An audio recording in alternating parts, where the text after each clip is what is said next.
শুভ সকাল সবাইকে। আমি Nasif Ahmed, and today our topic of discussion is long sentences, okay? Especially how to dissect them. So dissecting মানে কি? What does it mean? আমি একটা শব্দ লিখেছি এখানে, dissecting. আমরা প্রায়ই এটা বিভিন্ন সময়ে বায়োলজিতে প্র্যাকটিক্যাল করার সময় আমরা এই শব্দটা শিখেছিলাম, ডাইসেক্ট করা, ব্যাং কেটে বা কেঁচো কেটে, রাইট? এটার ভেতরে বিভিন্ন রকমের অঙ্গ প্রত্যঙ্গ দেখা, এটাকে বলা হতো ডাইসেক্টিং। তার মানে কোন একটা কিছুকে কাটাকুটি করা, কোন একটা কিছুকে টুকরো করা, এটাকে বলা হয় ডাইসেক্টিং। সো কিভাবে একটা লম্বা সেন্টেন্স, একটা বড় সেন্টেন্সকে আমরা ভেঙে সেটার অর্থ করতে পারি, শুধু অর্থ না, একটা লম্বা বাক্য থেকে আসলে আমরা কি কি শিখতে পারি, what are the things that we can learn from a long sentence. Okay, so এটাই হচ্ছে আজকে আমার topic of discussion. Welcome to the morning show, and after a long time I'm Nasif Ahmed back with another episode. So before I start, let me share this to our group. আমরা একটু গ্রুপে share করে দিই, যারা দেখছেন পরে দেখবেন তারাও শেয়ার করে দিবেন। Okay, make sure that you share with your friends, যাতে করে সবাই শিখতে পারে। আমিও একটু শেয়ার করে দিই আমাদের গ্রুপগুলোতে, and there you go. Just a moment. ওকে, ঠিক আছে, হয়ে গেছে শেয়ার। এখন আমরা যেটা করব সেটা হলো we are going to talk about long sentences. Okay, how to deal with long sentences, how to dissect long sentences. তাহলে dissect মানে কি বলেছি? নূর চৌধুরী বলছে good morning sir, good morning. and Abeda Akter বলছে, ও আচ্ছা, সে আরেকজনকে মেনশন করেছে, yes, do that, mention your friends. So ডাইসেক্টিং মানে কি বলেছি? কোনো কিছুকে কেটে পর্যবেক্ষণ করা, অথবা কোনো কিছুকে পর্যবেক্ষণ করা, খুব কাছ থেকে পর্যবেক্ষণ করা, এটাকে বলা হয় ডাইসেক্টিং। আমি যখন যে শব্দগুলো বলবো সেই শব্দগুলোর অর্থ আপনারা কমেন্টে লিখে ফেলবেন, ঠিক আছে? তাহলে যেটা হবে, যারা পরে আসবে তারা খুব সহজেই আপনাদের কমেন্টস থেকে অর্থগুলো দেখে ফেলবে, এবং আপনাদেরও বানানটা প্র্যাকটিস হয়ে যাবে। লিখতে গেলে বানানটা প্র্যাকটিস হয়, তাই না? ডাইসেক্টিং, DISCESECTING, ডিসেক্টিং, এরকম উচ্চারণটা, তাই না? ডাইসেক্টিং, কিন্তু বানানটা হচ্ছে ডিসেক্টিং, এইরকম। তাহলে কিভাবে আমরা একটা বড় বাক্যকে, একটা লং সেন্টেন্স, হ্যাঁ দেখেন আমি অনেকগুলো ও দিয়েছি এখানে, লং সেন্টেন্স, হ্যাঁ, সো অনেক লম্বা সেন্টেন্স। তাহলে এখন প্রথম প্রশ্ন হলো যে এই লং সেন্টেন্স আমরা কোথায় পাই, বা usually where do we encounter such long sentences, and what we can learn from these sentences, how we can actually dissect them.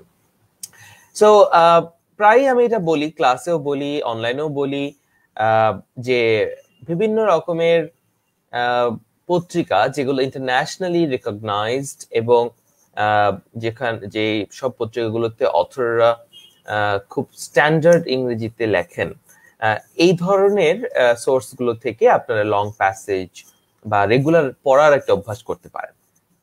যেমন আমার একটা খুবই পছন্দের একটা সোর্স হচ্ছে দ্য ইকোনমিস্ট।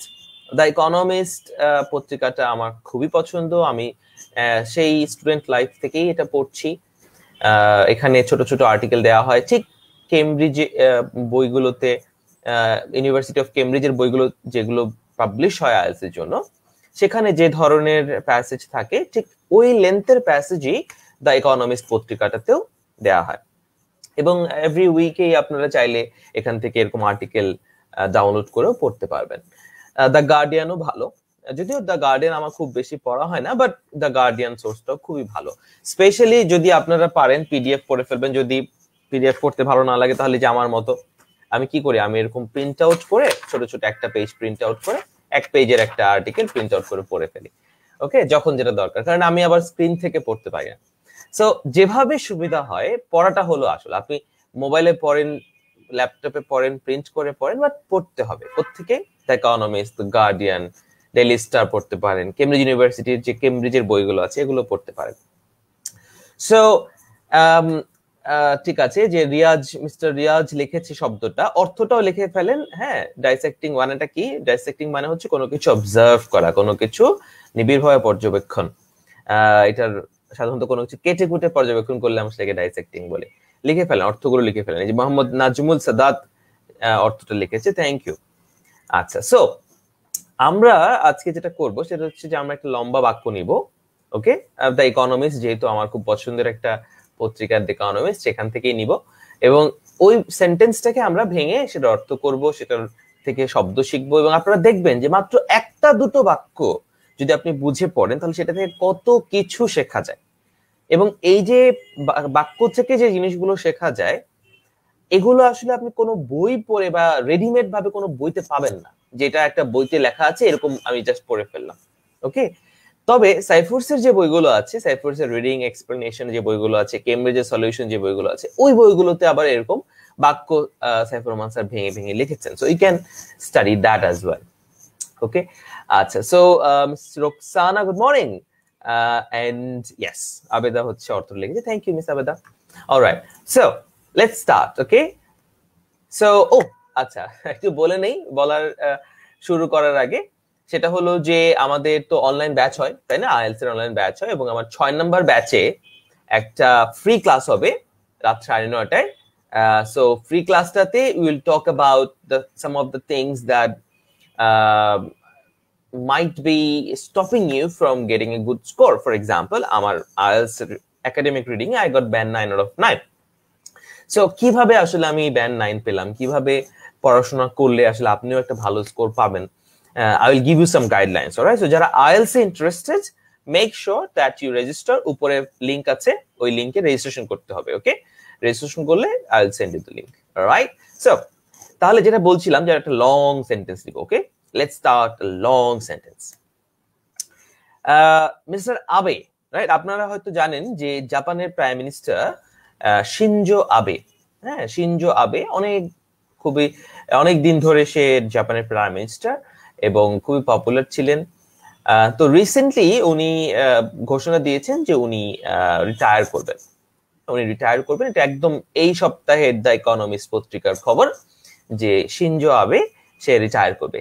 তাহলে এই শিনজো আবে রিটায়ারমেন্টের নিউজটা যখন পড়ছিলাম তখন এই বাক্যটা আমার চোখে পড়ে। তাহলে বাক্যটা আমি একটু বড় করি, আপনারা একটু দেখেন কি বলা হচ্ছে বাক্যটাতে। বলছে মিস্টার আবে, এই যে শিনজো আবে, তাকে শর্ট করে বলছে মিস্টার আবে, আবে হচ্ছে তার সারনেম, ব্লেমড দ্য অ্যাব্রাপ্ট। এই যে অ্যাব্রাপ্ট শব্দটা আমি আন্ডারলাইন করেছি। তাহলে অ্যাব্রাপ্ট মানে কি? যারা জানেন তারা কমেন্টে লিখে ফেলেন abrupt. What is the meaning of the word abrupt? যারা জানে অর্থটা কমেন্টে লেখেন, আর যারা জানে না তাদেরকে বলে দিচ্ছি, abrupt মানে হঠাৎ কোনো কিছু সাডেনলি করে ফেলাটাকে বলা হয় abrupt। সাডেন বা হঠাৎ কোনো কিছু করাকে বলা হয় abrupt, ওকে, সাডেন, হঠাৎ। তাহলে যারা জানেন না লিখে ফেলেন, কমেন্টে লিখে ফেলেন। জাবির সিদ্দিকী বলছিল যে my favourite is the guardian. হ্যাঁ, গার্ডিয়ানও খুব ভালো পত্রিকা। আচ্ছা, তাহলে কি বলছে যে মিস্টার আবে ব্লেমড মানে কি? দোষ দেওয়া, দোষারোপ করা। ব্লেম মানে দোষ, ব্লেমড মানে কোনো কিছুকে দোষারোপ করা। তা বলছে যে mister Abe blamed the abrupt decision. Abrupt, হ্যাঁ, অ্যাব্রাপ্ট ডিসিশন। অ্যাব্রাপ্ট মানে হঠাৎ করে সে একটা সিদ্ধান্ত নিয়েছে। অ্যাব্রাপ্ট ডিসিশন কেন বললো? হঠাৎ ডিসিশন নিয়েছে। Over a year before, the rules of his liberal democratic party, তার এই যে তার দলের নাম হলো লিবারেল ডেমোক্রেটিক পার্টি। দেখেন এল বড় হাতের, ডি বড় হাতের, পি বড় হাতের, এর থেকে বোঝা যাচ্ছে এটা একটা নাউন, এটা একটা নাম। তাহলে বলতেছে যে ওভার এ ইয়ার মানে 1 বছরেরও বেশি সময়, 1 বছরেরও বেশি সময়কে বলা হয় ওভার আ ইয়ার। তাহলে বলতেছে যে over a year before, the rules of his liberal democratic party would have obliged him. Obliged, হ্যাঁ, obliged আমরা আগে অ্যাপ্লিকেশন লেখার সময় এটা পেতাম, তাই না? obliged thereby। তাহলে এই oblige শব্দটার মানে হচ্ছে কোনো কিছুতে থ্যাঙ্কফুল থাকা, কোনো কিছুতে খুশি হওয়া। কিন্তু আসলে এই বাক্যে oblige মানে হচ্ছে ফোর্স, বাধ্য করা, ওকে। এখানে oblige মানে কি? কোনো কাউকে বাধ্য করা। obliged him to step down। এই যে step down শব্দটা শিখে ফেলেন। step down মানে কি? লেখেন তো দেখি যারা জানে। আমি একটু কমেন্টগুলো পড়ি যারা লিখছে। রাকিব বলতেছিল যে dissecting of Cyphers about the method of teaching learning English is unique. আচ্ছা, সো এটা একটু চেঞ্জ করতে হবে, লিখতে হবে যে Cyphers method of dissecting English sentences is unique, এভাবে লিখতে হবে সেন্টেন্সটা। থ্যাংক ইউ মিস্টার রাকিব, সুন্দর হয়েছে। আচ্ছা, তারপরে রিয়াজ আব্রাক মানে বলছে suddenly, sudden, right, good, very good. তাহলে এই যে কথাটা বললাম যে অ্যাবলাইজড, হ্যাঁ, অ্যাবলাইজড মানে বাধ্য করা, স্টেপ ডাউন পদত্যাগ করা, স্টেপ ডাউন মানে পদত্যাগ করা, স্টেপ ডাউন পদত্যাগ করা। তাহলে আমরা বলতেছি যে মিস্টার আবে ব্লেমড, শিনজো আবে ব্লেমড দ্য অ্যাব্রাপ্ট ডিসিশন, তার যে হঠাৎ ডিসিশন, ওভার আ ইয়ার, অনেক এক বছরের আগে, before the rules of liberal democratic party would have obliged him মানে force him to step down পদত্যাগ করা, on an old digestive element, on an old digestive element. Digestive মানে কি? ডাইজেস্টিভ মানে হচ্ছে হজম, তাই না? হজম, ডাইজেস্টিভ মানে হজম, পেটের বা পাকস্থলীর যে প্রসেসটা, হজম করার প্রসেস, যেটা ডাইজেস্টিভ। এলিমেন্ট মানে হলো ইলনেস, এলিমেন্ট মানে ইলনেস। তাহলে একবার শুধু আমরা ভেবে দেখি যে এই যে একটা বাক্য, একটা সেন্টেন্স, এই একটা সেন্টেন্স থেকে আমরা কতগুলো নতুন শব্দ শিখলাম এবং শব্দগুলোর প্রপার ব্যবহার শিখলাম, যেটা হয়তো আমি অনেকগুলো ভোকাবুলারি বই খুঁজে পাইতাম না, তাই না, বা শেখা হইতো না। তো একটা বাক্য কিন্তু জাস্ট প্রথম বাক্য, একেবারে ওই যে আর্টিকেলের প্রথম বা দ্বিতীয় বাক্যটাই ছিল এটা। তাহলে কতগুলো শব্দ আমার শেখা হয়ে গেল, abrupt, obliged, step down, element, digestive, তাই না, যার যেটা জানা ছিল না জানা হয়ে যাচ্ছে। তাহলে এখন এই যে শব্দগুলো আমরা অর্থ শিখলাম, তাই না, we have learned the meaning. আমি কি বলছিলাম যে আজকে আমরা কি করব, we are going to dissect long sentences, এবং আমি বলেছিলাম যে এই যে economist, guardian, Cambridge, daily star, এসব পত্রিকার বড় বড় শব্দ, বড় বড় বাক্য কিভাবে বুঝে পড়তে হবে সেটা নিয়ে আলোচনা হচ্ছে। সো যারা পরে এসেছেন তাদেরকে আবার একটু মনে করাই দিচ্ছি, there is a free class যেটাতে আমি আপনাদেরকে গাইডলাইন দিব যে কিভাবে you can get a band 9 score like me, alright? So এখন এই যে বাক্যটা থেকে আমরা শব্দগুলো দেখলাম, এটার জন্য আমরা এটা মাথায় রাখি যে এই যে ভোকাবুলারি শেখার সবচেয়ে ইফেক্টিভ উপায়, the most effective way to learn vocabulary is by understanding context. And where do you find context? You find it in reading comprehensions, you find it in articles, reports, books like these that I have mentioned towards the beginning of the video.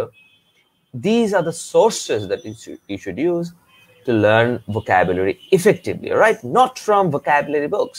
Basha vocabulary boi kine basha bhorar kono mane nai. You have to learn it by reading long sentences. Okay? তাহলে এখন আমরা এই বাক্যটাকে ভাঙবো, আমরা দেখবো যে কিভাবে how to chop it up and dissect this particular sentence. Okay? এখন এই বাক্যটাতে যে ব্যাপারটা আছে সেটা হলো বাক্যটাতে দুটো কমা আছে। there are two commas in this particular sentence. For example, আমরা যদি দেখি যে এই বাক্যটাতে দুটো কমার ব্যবহার, রাইট, দুইটা কমার ব্যবহার আমরা দেখব। আচ্ছা দেখেন, Mr. Abe blamed the abrupt decision, comma, over a year before the rules of his Liberal Democratic Party would have obliged him to step down, comma, an old digestive ailment, full stop. এই যে দুটো কমা আছে, প্রথমে একটা কমা আছে, তারপর একটা কমা আছে, আমি এখানে আবার একটা দাগ দিয়েছি, হ্যাঁ, বোঝানোর জন্য।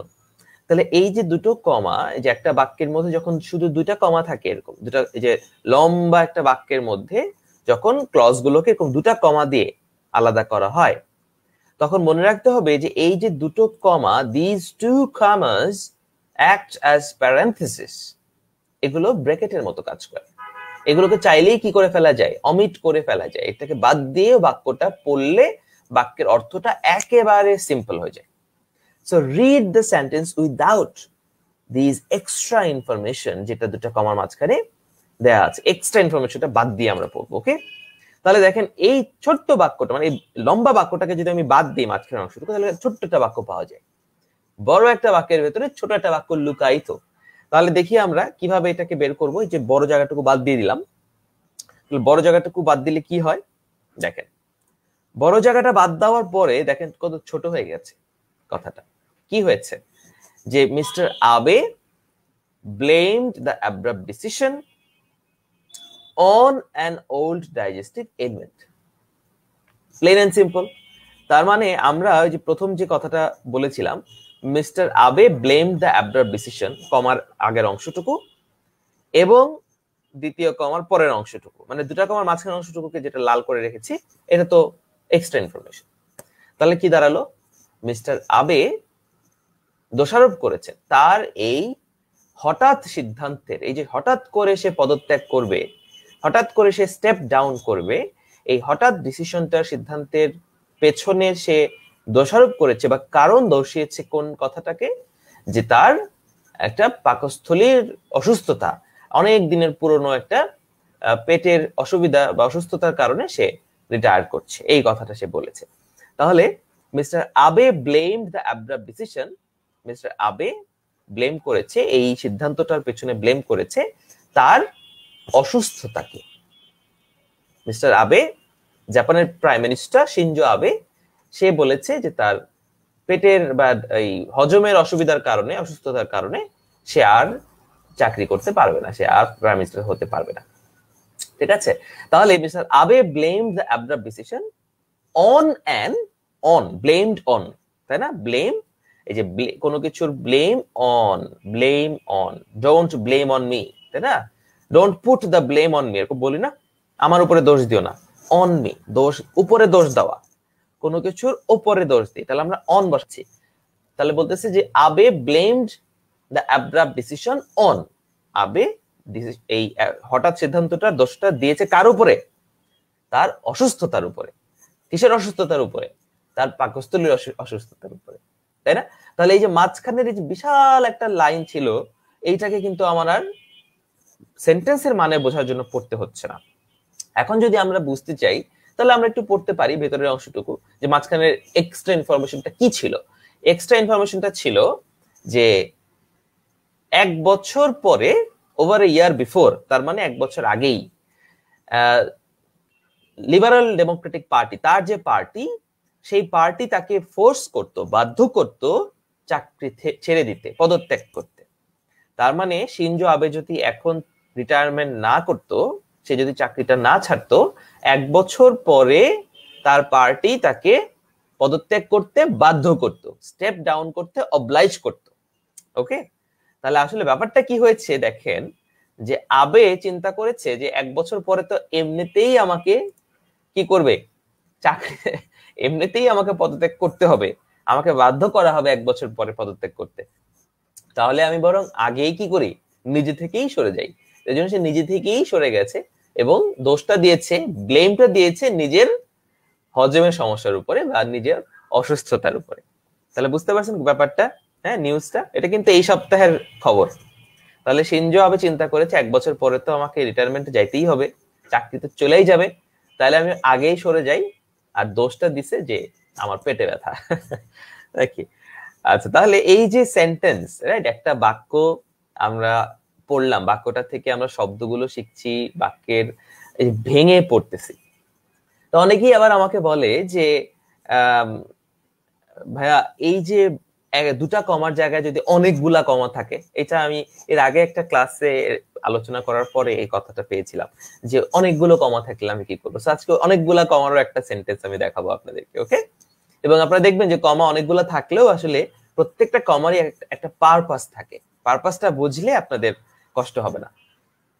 অলরাইট, সো অনেকেই অনেক কথা দেখছি। আচ্ছা, এই যে অর্থগুলো, হ্যাঁ, এলিমেন্ট মানে কি, illness. Alright, mister Amjad, good morning. Tofayel ভাই, good morning. Jabir Siddique, so this part is an opposition, right. So তাহলে এখন আমরা আরেকটা বাক্য দেখি। Let us take another sentence from the same article. এই আর্টিকেলের আরেকটা বাক্য আমরা দেখবো এখন। আচ্ছা, যারা লেটে জয়েন করছেন, those who have been watching তারা একটু শেয়ার করে দেন, আর যারা মাত্র জয়েন করলে তাদেরকে একটু বলে দেই যে I have a free class for you guys. আমার ক্লাসটার নাম হচ্ছে break free from mediocrity. Okay, break free from mediocrity. Mediocrity মানে কি? মিডিওক্রিটি মানে হলো খুব সাধারণ, অতি সাধারণ, এটাকে বলা হয় মেডিওক্রিটি। তাহলে আমি বলেছি যে আইএলস এর যে পড়াশোনা বা যেভাবে আসলে আমরা এই যে আইএলস এর প্রিপারেশনটা নেই সেটা খুব মেডিওকার হয়ে যায়, খুব সাধারণ, খুব গতানুগতিক হয়। আমার কোর্সের এই স্ট্রাকচারটা একটু আলাদা। I have a different structure. আমার ক্লাসে আমি আপনাদেরকে দেখাবো কয়টা ক্লাস হবে, কি ক্লাসে কি পড়ানো হবে, আগের ক্লাসগুলোতে, আগের ব্যাচগুলোতে কি পড়ানো হচ্ছিল। I will show you all, and of course how to score a stellar score, how to get a band 9 like me. Right, I will talk about that. So এখন আমরা আরেকটা বাক্য নিয়ে কথা বলি। ওকে, let's start with another sentence. এটা আরো লম্বা, এটা আরো বড়। ওকে, লং প্যাসেজ। তাহলে আমরা একটু ধৈর্য ধরে বাক্যটা পড়ি প্রথমে। Let's read the sentence. বলছে, what with the depredations of the coronavirus, the growing pugnacity of China, and Japan's shrinking and aging population, Mr. Abe's successor, who will be chosen on September 14th by the IDP's MPs, IDP, Liberal Democratic Party, IDP's MPs, will have his work cut out, full stop. তাহলে এই যে অনেক বড় না বাক্যটা, নিজেরা একটু বাক্যের অর্থটা করার চেষ্টা করতে পারবেন? একটু চেষ্টা করেন তো দেখি, নিজেরা একটু ভাবেন তো কি হবে অর্থটা। আমি আবার পড়ছি। What with the depredations of the coronavirus, comma, একটা কমা আছে এখানে, the growing pugnacity of China and Japan's shrinking and aging population, comma, Mr. Abe's successor, comma, who will be chosen on September 14th by the IDP's MPs, comma, will have his work cut out, full stop. তাহলে কতগুলো কমা আমরা এখানে পেয়েছি? How many comma? Corona ভাইরাসের পরে একটা, পপুলেশনের পরে একটা, রাইট, দুইটা, সাকসেসের পরে একটা, তিনটা, এমপিস এর পরে একটা, চারটা। So have four comma in one sentence, right? চিন্তা করেন এটার বাক্যের অর্থটা কি হবে। বাক্যের অর্থ চিন্তা করার আগে let us talk about the phrases, the vocabularies that we have in this particular sentence. এখানে যে vocabulary গুলো আছে, vocabulary গুলো আমরা শিখবো। Always remember, when you read a sentence, first you should try to understand the meaning, but you should also learn the unknown vocabularies from the sentences. You should also learn the sentence structure, the grammatical structure of the sentences. Not only meaning, not only the answer of the question, but also these things, because English language develop করার চেষ্টা করছেন আপনি, right? You shouldn't just focus on reading, focus on learning, vocabulary learning, meaning understanding, contextual meaning এর ব্যাপারে বলছি, and learning sentence structures, grammatical structures. Okay, আমি আজকে সবগুলো দেখাবো।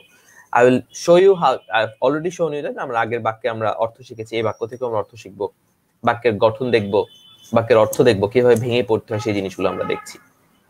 সো প্রথম ফ্রেজটা হোয়াট উইথ, দেখেন এই জিনিস আপনারা জীবনে দেখছেন? হোয়াট উইথ এটার মানে কি? What is the meaning of this? এখানে হোয়াট আছে কিন্তু কোথাও কোনো প্রশ্নবোধক চিহ্ন আছে? দেখেন তো এই বাক্যটাতে কোথাও কোনো প্রশ্নবোধক চিহ্ন আছে? নাই, কিন্তু হোয়াট আছে, তাই না? What with the depredations of the coronavirus? কিন্তু এটা কিন্তু কোনো প্রশ্ন না। There is no question mark here, right? There is no question mark here. There is no question mark anywhere in this sentence. তাহলে what with শব্দটার মানে কি? What is the meaning of this? লিখে রাখেন এখনই, সবাই কমেন্টে লেখেন। What with মানে হলো because of। মজা না? What with মানে কি? Because of, কারণে, because of। তাহলে আমি যদি বলি যে রাস্তায় অনেক জ্যামের কারণে, অনেক ট্রাফিক থাকার কারণে ক্লাসে আসতে লেট হয়েছে, তাই না? তাহলে আমি যদি লেট হয়েছিল আমি কি বলবো? যে because of all the traffic in the road I was later for the class, তাই না? এরকম। তাহলে বিকজ অফ জায়গায় হোয়াট উইথ বলেন, তাহলে I was late for the class what with all the traffic on the road. I was late for the class what with all the traffic on the road. এত রাস্তায় এত গাড়ি থাকার কারণে আমার ক্লাসে আসতে দেরি হয়েছে। তাহলে what with because of, এই যে নূর লিখে ফেলছে অলরেডি, what with মানে হলো because of।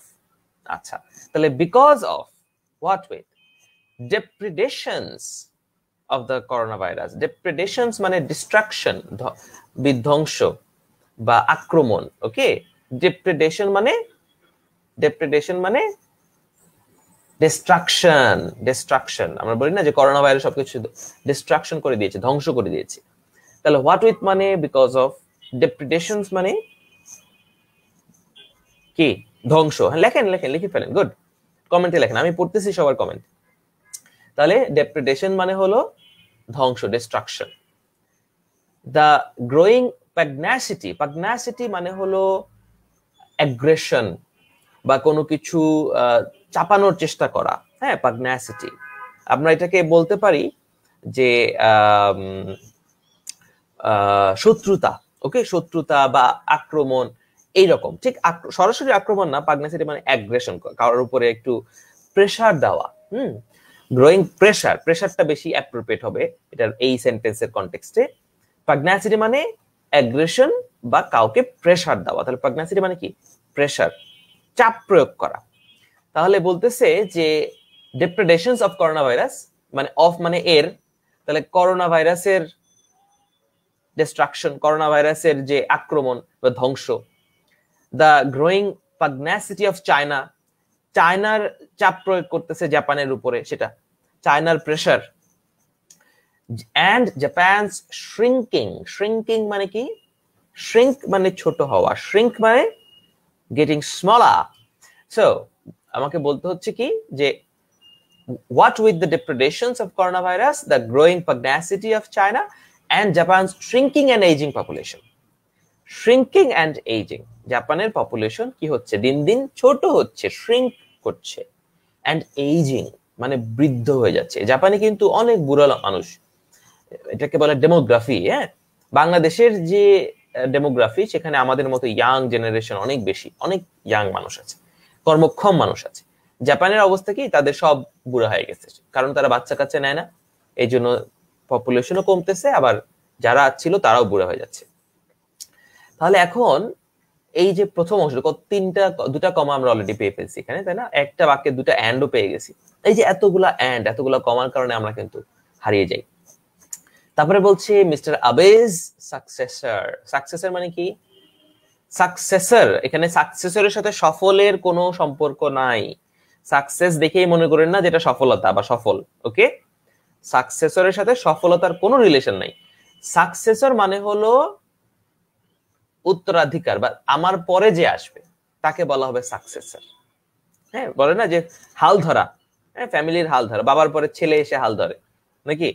অথবা যে একজন ম্যানেজার যদি রিটায়ারমেন্টে যায়, তাহলে আরেকজন ম্যানেজার, অ্যাসিস্ট্যান্ট ম্যানেজার প্রমোশন পায়, তাহলে সে হয়ে যায় তখন সাকসেসর মানে যে দায়িত্বটা নিবে একজনের কাছ থেকে, যখন আরেকজন দায়িত্বটা নেয়, যে দায়িত্ব নেয় তাকে বলা হয় সাকসেসর।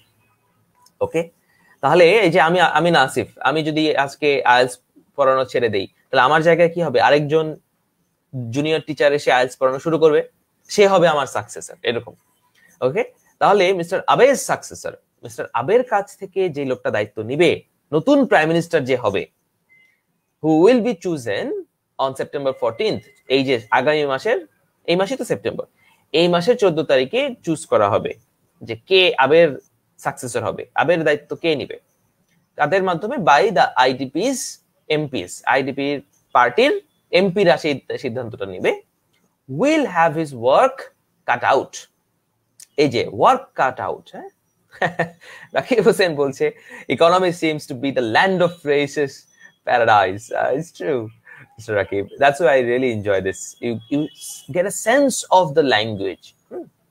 আচ্ছা, তাহলে এখানে বলছে work cut out. Work cut out মানে কি, ওয়ার্ক কাট আউট, দেখেন, ওয়ার্ক মানে কাজ, কাট আউট মানে কেটে ফেলা। ওয়ার্ক মানে কাজ, কাট আউট মানে কেটে ফেলা, মানে কাজ কেটে ফেলা। ওয়ার্ক কাট আউট এটার মানেটা আমি দেখতে চাই, আপনারা কমেন্ট একটু লেখেন দেখি যারা দেখছেন। I have almost 60 people watching.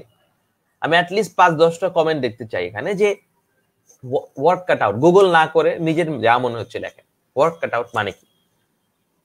ওকে, এটার অর্থটা আমি পরে বলবো, এখন বলবো না, আপনারা লেখেন আগে তারপরে আমরা বলবো। তাহলে আমরা প্রথম অংশটুকু নিয়ে কাজ করি। ওকে, আপনারা ওয়ার্ক কাট আউটের অর্থটা লেখেন কমেন্টে। আমরা প্রথম অংশটুকু নিয়ে কাজ করব। প্রথম কোন অংশটুকু নিয়ে কাজ করব? আমরা প্রথম এই যে আবের আগ পর্যন্ত যে ফুল কমা, এই আবের আগ পর্যন্ত এই কমাটা নিয়ে আমরা কাজ করব। এবং দেখেন যে কেন আমরা এতটুকু নিচ্ছি সেটা আমি আপনাদেরকে বুঝাই।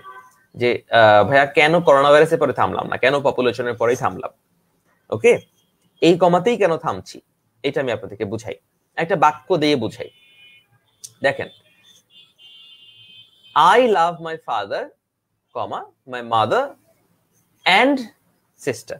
I love my father, mother and sister, তাই না?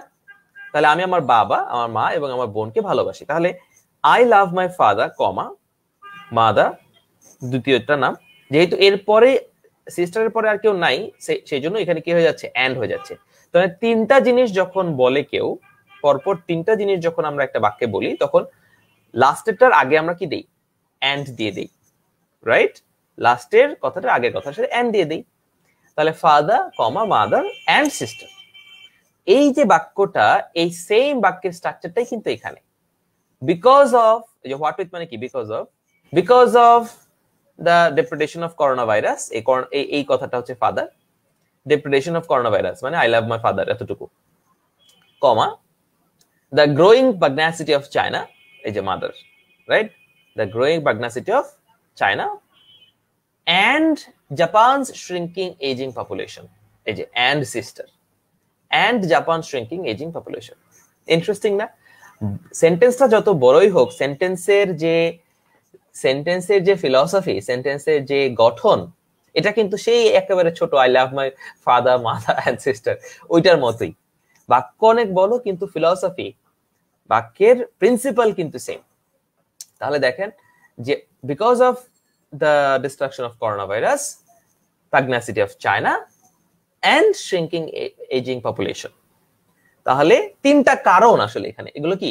বিকজ অফ দিয়ে তিনটা রিজন দিচ্ছে, বিকজ অফ দিয়ে তিনটা কারণ বলতেছে, যে করোনা ভাইরাসের কারণে, চায়নার প্রেসারের কারণে এবং জাপানের কমে যাওয়া বৃদ্ধ পপুলেশনের কারণে, তিনটা কারণে, তিনটা রিজন। মজা তো না? এই যে বাক্যগুলোর মধ্যে আমরা যখন বুঝে ফেলি তখন বাক্যগুলো খুব ভালো লাগে। তাহলে because of corona virus, China's pressure and ageing population, এই তিনটা কারণে। তাহলে আমরা এবার পরের অংশে যাই। তিনটা কারণে কি হচ্ছে এখানে বলা হচ্ছে, ওই যে মিস্টার আবেস সাকসেসর, এই এখন দেখেন আবেস সাকসেসর পরে একটা কমা আছে, আবার এই যে এমপির পরে একটা কমা আছে। তাহলে এইটা হলো, এই কমাটা হলো একেবারে দুটো ক্লজের মাঝখানের কমা, দুটো বাক্যের দুটো অংশ, কারণ এবং ফলাফল, কারণ এবং ফলাফল। আমি যদি বলি because of my passion, comma hard work and grit, তারপর কি দিব? Comma I have succeeded. তাহলে আমার প্যাশন, আমার হার্ড ওয়ার্ক এবং আমার গ্রিটের কারণে আমি সফল হয়েছি। তাই কারণ এবং ফলাফল, তাই তো? আগে কারণ তারপরে ফলাফল। তাহলে বাক্যের প্রথম অংশে কারণ দিয়েছে, কেন? করোনা ভাইরাস, চায়নার প্রেসার এবং জাপানের পপুলেশনের তিনটা কারণে। এইখানে এই জন্য এই যে কারণটাকে একটা অংশে আমরা আলাদা করেছি, পরের অংশটা হচ্ছে ফলাফল। ফলাফলটা কি? Mister Abe's successor who will be chosen on the September will have his work cut out. হ্যাঁ, ওয়ার্ক কাট আউট মানে কি? হ্যাঁ, ওয়ার্ক কাট আউট মানে তো ফর ইউ না, নো, নূরের অর্থটা হয়নি। ওয়ার্ক কাট আউট মানে ফর ইউ না। হ্যাঁ, তাহলে ওয়ার্ক কাট আউট এটার মানে কি? What is the meaning of the word work cut out? মানে কঠিন কাজ। ওয়ার্ক কাট আউট মানে হলো কঠিন কাজ, মানে এটার সাথে কাটাকাটির কোনো সম্পর্ক নাই। এটার মানে হলো কঠিন কাজ, ডিফিকাল্ট জব। ওকে, তাহলে এখন এই বাক্যটাকে যদি আমরা সেকেন্ড অংশটাকে যদি আমরা নেই, ওই যে দুটো কমার মাঝখানে অংশটা বাদ দিয়ে দিব, তাহলে কি হবে? এই যে who will be chosen on September, এটা বাদ। তাহলে দুটা কমার অংশটাকে একসাথে করলে কি দাঁড়াচ্ছে? মিস্টার আবের successor will have his work cut out. Mister আবের কাছ থেকে যে দায়িত্ব নেবে তার কাজটা খুব কঠিন হবে, তার কাজটা খুব কঠিন হবে। কারণ কি? ওই যে তিনটা কারণ, চায়নার মধ্যে চায়নার প্রেসার, করোনা ভাইরাস এবং জাপানের যে শ্রিঙ্কিং পপুলেশন, এই তিনটা কারণে যে আবের কাছ থেকে, শিনজো আবের কাছ থেকে যে জাপানের প্রাইম মিনিস্টার দায়িত্বটা নিবে তার কাজটা খুব কঠিন হবে। তাহলে এই বাক্যটাকে যদি আমরা পুরোপুরি অর্থ করি তাহলে কি দাঁড়ায়? যে because of corona virus, চায়নাস pressure, ছোট করে বলতেছি, তাহলে because of corona virus, because of China's pressure, because of Japan's aging population, Mr. Abe's successor will have his work cut out. তাহলে করোনা ভাইরাসের কারণে, চায়নার প্রেসারের কারণে এবং জাপানের এজিং পপুলেশনের কারণে আবের কাছ থেকে যে দায়িত্ব নিবে তার খবর আছে। Work cut out, difficult job, right? Mister Azim লিখে দিয়েছে ডিফিকাল্ট জব, ওয়ার্ক, হ্যাঁ, কঠিন কাজ। তাহলে আমি যদি বলি যে এই বাক্যটার মধ্যে একটা বাক্য বানাই আমরা, তাহলে সেম বাক্য এই শব্দগুলো ব্যবহার করে, হ্যাঁ, কি দাঁড়াবে? যে what with the coronavirus, comma, the unemployment rate and corruption in government offices, comma, Sheikh Hasina will have or has her work cut out, right? তাহলে এই যে করোনা ভাইরাস, আনএমপ্লয়মেন্ট রেট, বিভিন্ন রকম করাপশন, এইসব কারণে প্রাইম মিনিস্টার শেখ হাসিনার কাজটা খুব কঠিন, খুব ডিফিকাল্ট। তাহলে এই যে বাক্য তৈরি করা, রাইট? শুধু শব্দ পড়লেই হবে না, শব্দ দিয়ে বাক্য তৈরি করতে হবে। তাহলে আগের যে জিনিসটা শিখেছি আর এখন কতগুলো জিনিস শিখলাম, ক্লজ কোথায় ভাঙছে, একটা বাক্য থেকে আরেকটা বাক্য সিমিলার, তাই না? এই যে আমরা দেখালাম যে I love my father, comma, mother and sister, এই উপরের বাক্যটা কত বড়, নিচের বাক্যটা কত ছোট, কিন্তু মানে আন্ডারলেইং যে প্রিন্সিপাল সেটা কিন্তু সেম। তাহলে আমার কথা ছিল যে ভোকাবুলারি শেখার সবচেয়ে এফেক্টিভ ওয়ে হচ্ছে রিডিং কম্প্রিহেনশন। এখানে আমরা কতগুলো শব্দ শিখেছি, তাই না? এই যে আমি যদি আপনাদের কমেন্ট থেকে পড়ি, প্রথম থেকে আপনাদের কমেন্টে কি কি ছিল, হ্যাঁ, অবলাইজ, অ্যাব্রাপ্ট, তারপরে কি ছিল, স্টেপ ডাউন, এইলমেন্ট, হ্যাঁ, তারপরে হোয়াট উইথ, ডেপ্রেডেশন, পাগনাসিটি, সাকসেসর, হ্যাঁ, ওয়ার্ক কাট আউট, কতগুলো শব্দ, ফ্রেজেস আমরা শিখে ফেলেছি একটা দুটা বাক্য পড়ে, মাত্র দুটা বাক্য পড়ে। তাহলে শুধু বাক্যই কি পড়েছি? না, আমরা বাক্য দিয়ে, এই শব্দ দিয়ে আমরা কিন্তু বাক্য তৈরি করেছি। যে ওয়ার্ক, হোয়াট উইথ দিয়ে আমরা বাক্য তৈরি করলাম, ওয়ার্ক কাট আউট দিয়ে আমরা বাক্য তৈরি করলাম। This is how you grow, this is how you learn. Okay, so আমার সাজেশন হবে যে আপনারা যারা আইএলটিএস এর প্রিপারেশন নিচ্ছেন, those who are taking an IELTS preparation, প্রচুর মানে ভুল ইনফরমেশন আছে, মিসকনসেপশনস আছে, it's floating around out there. We try our best. This is our 6th batch এবং আলহামদুলিল্লাহ আমাদের প্রত্যেকটা ব্যাচের ফিডব্যাক রিভিউ ইজ ফেনোমেনাল। আমার প্রতিটা ব্যাচের রিভিউ ইজ ফেনোমেনাল। আমাকে বলতে হচ্ছে, কারণ আমি না বললে আপনারা কিভাবে জানবেন। আমার ফার্স্ট ব্যাচ থেকে অনেকে সেকেন্ড ব্যাচে বা থার্ড ব্যাচে আবার ভর্তি হয়েছে, যে তারা আবার কোর্সটা করতে চায়। আমার ফার্স্ট ব্যাচ বা সেকেন্ড ব্যাচের অনেকেরই ওয়াইফ অথবা কলিগ অথবা ফ্যামিলি মেম্বাররা পরের ব্যাচগুলোতে ভর্তি হয়েছে। দেখা যাচ্ছে যে হয়তো ওয়াইফ থার্ড ব্যাচে ক্লাস করেছে, হাজবেন্ড ফোর্থ ব্যাচে ভর্তি হয়েছে, বা হাজবেন্ড সেকেন্ড ব্যাচে ক্লাস করেছে, ওয়াইফ থার্ড ব্যাচে ভর্তি হয়েছে।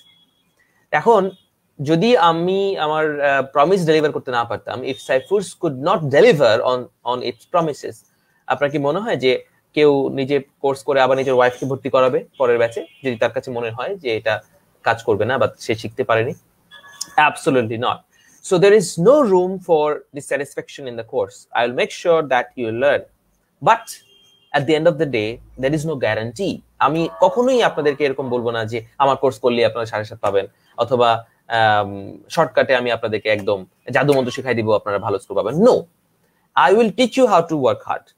I'll teach you how to get a band 9 in my method.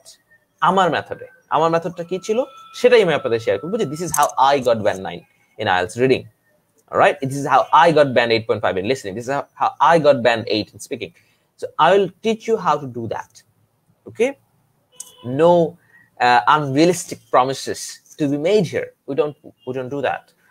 So যারা ইন্টারেস্টেড ফ্রি ক্লাসের জন্য আমি আবারও বলছি 9:30 সময় ক্লাস হবে, রাত্র 9:30-তে, এবং আমি একটা ফ্রি ক্লাসে 10 থেকে 15 জনের বেশি অ্যালাউ করি না। প্রথম যারা রেজিস্ট্রেশন করবে প্রথম 10-15 জনকে আমি একটা ব্যাচ একদিন ক্লাস নিব, পরে যারা করবে তাদেরকে আবার আরেকদিন নিব। সো যারা তাড়াতাড়ি করতে যাচ্ছেন ফার্স্ট রেজিস্ট্রেশনটা এখনই করেন। Okay, right now, don't leave it be, do a class and then decide, then see if you can learn. You don't have to do the course, do the class. All right, একটা orientation class করেন, অনেক কিছু শেখা যাবে। এই যে live থেকে যেমন শেখেন, the orientation class you will learn even more. There is a huge difference between live and Zoom, because Zoom class you can talk to me, you can interact with me, you can let me know your problems, I can talk to you. Live তো সেটা হচ্ছে না, right?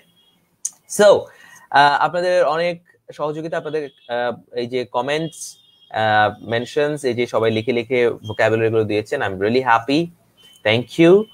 And যারা পরে join করেছেন, those who are watching it after the live, make sure that you share. All right, share with your friends, share with different educational groups. অনেক group আছে যেখানে পড়াশোনা নিয়ে আলোচনা হয়, সেখানে শেয়ার করেন, তাহলে অন্য লার্নাররা শিখতে পারবে। Okay, so that's it for today. Mister Hriday বলছে please add me. Mister Hriday, আপনাকে রেজিস্ট্রেশন করতে হবে, ভিডিওটার উপরে রেজিস্ট্রেশনের লিংক দেওয়া আছে, রেজিস্ট্রেশনের লিংক উপরে। ওকে, সো আজকে এই পর্যন্তই, তাহলে আপনাদের সাথে আবার দেখা হবে ইনশাআল্লাহ very soon. Make sure that you read this types of long sentences, right? যেটা বলছিলাম লং সেন্টেন্স কোথায়, এই যে dissect long sentences from now on, just like we have discussed, and inshallah we will have other sessions like this if I can wake up in the morning. All right, so see you, have fun, have a nice weekend. Allah Hafiz.